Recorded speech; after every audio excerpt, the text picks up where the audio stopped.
You're listening to the Love Over Addiction podcast.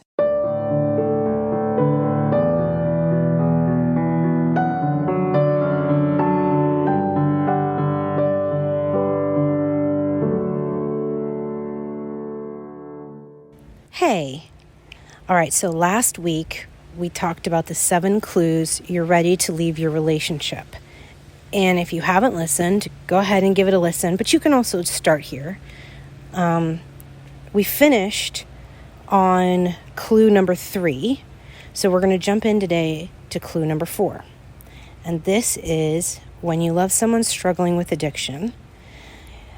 Clue number 4 that you are ready to leave your relationship is that you're afraid they will get better after you leave. So, I hear from a lot of you in our secret Facebook community that the idea of you leaving scares you because you think once you leave, well, what if they get better? What if one day they are able to achieve long-term sobriety? Now, if that's how you're feeling, I want to challenge you and give you some loving truth right here, okay?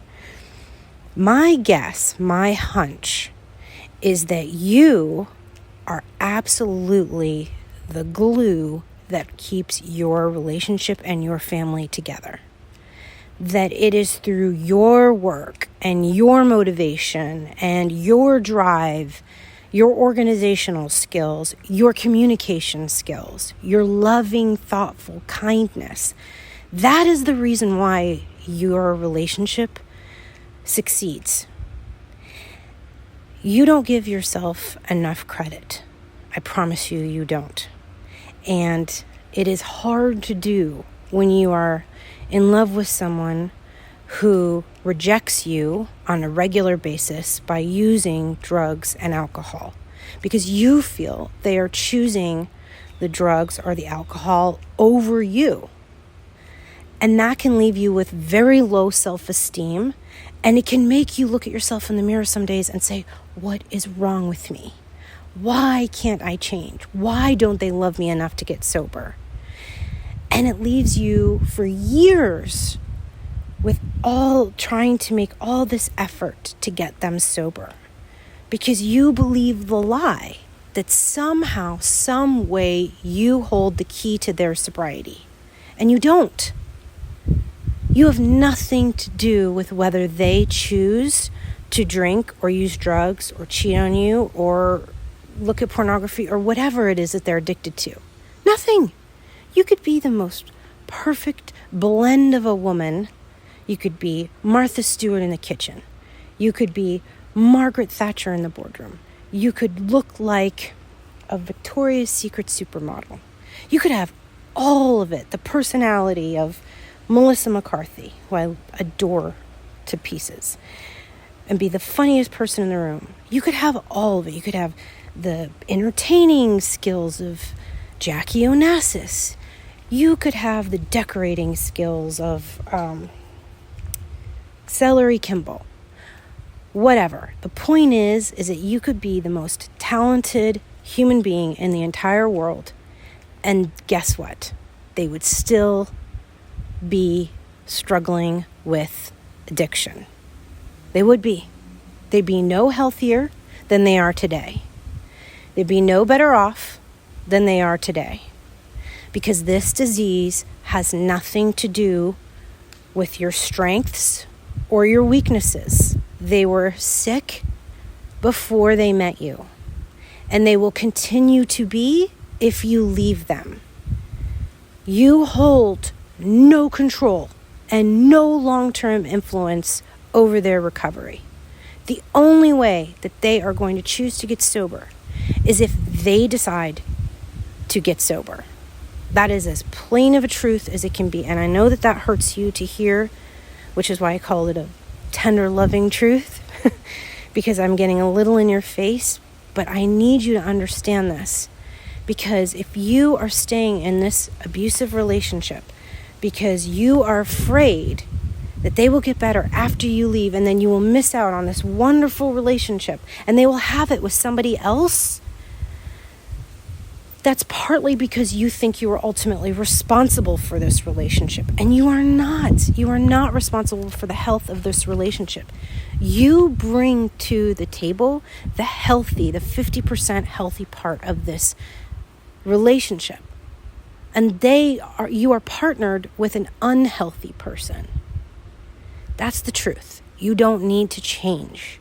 You are wonderful and absolutely wholesome, and you are all those things just as you are today. You don't need to change a thing. The only thing you need to do is recognize just how much you bring to the table, how much you have to offer. It's just you're partnered with someone who doesn't recognize this, who doesn't honor it. So if you are sitting there stuck, feeling helpless in a relationship that is not serving you well, and one of the reasons why you are choosing to stay is because you think that if you leave, they will finally get better, I'm here to lovingly say, I have very, very rarely seen that happen.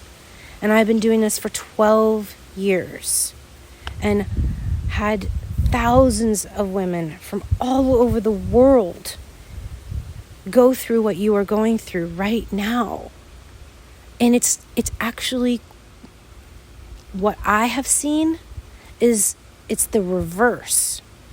It's that things really truly begin to fall apart because you played such a powerful, strong role in keeping your relationship going, in maintaining as much normalcy as you possibly could, of creating routines and organization, and you being the responsible one and the one that is the face to the outside world of everything is fine and we're all doing great.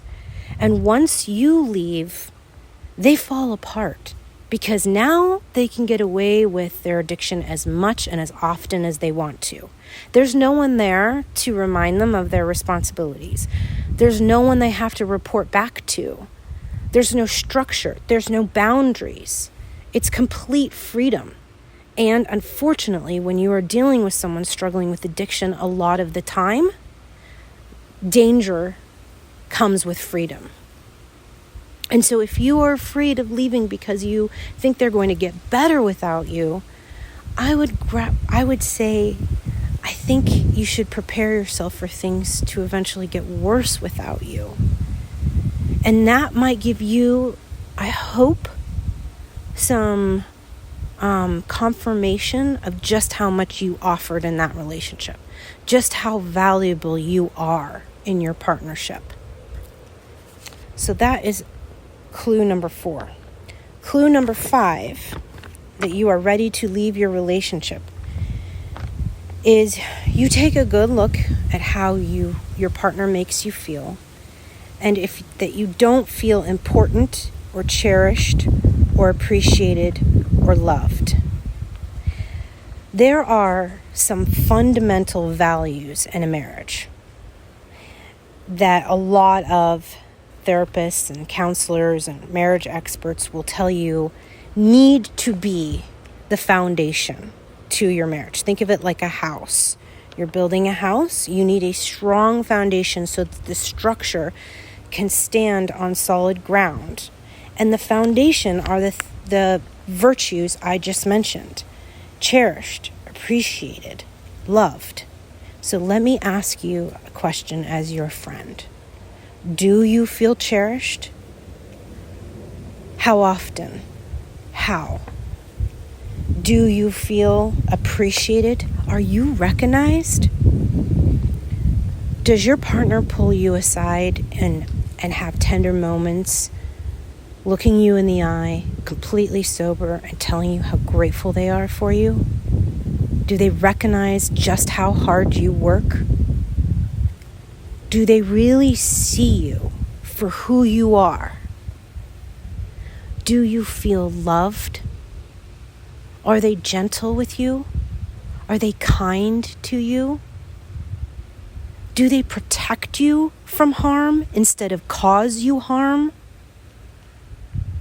Do they protect you from pain instead of cause you pain? These are the fundamental values of a happy and healthy marriage. Now, I am not saying that you cannot get these values with your loved one who's struggling with addiction.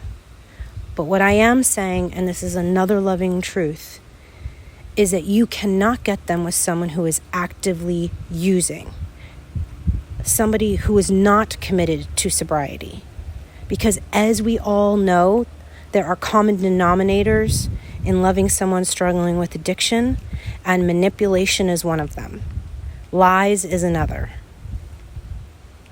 Selfishness is a third. You cannot be an addict and drink or use drugs or watch pornography without typically hiding your addiction. It's not a very honest place, is it? So if your partner is actively in their addiction, I'm sorry to tell you, but I don't think it is possible for you to have this solid foundation of feeling cherished, appreciated, and loved. Now, you might have moments when they are sober, moments that you hold on to and cling so tightly to because they offer you a glimpse and a hope into the potential of your relationship.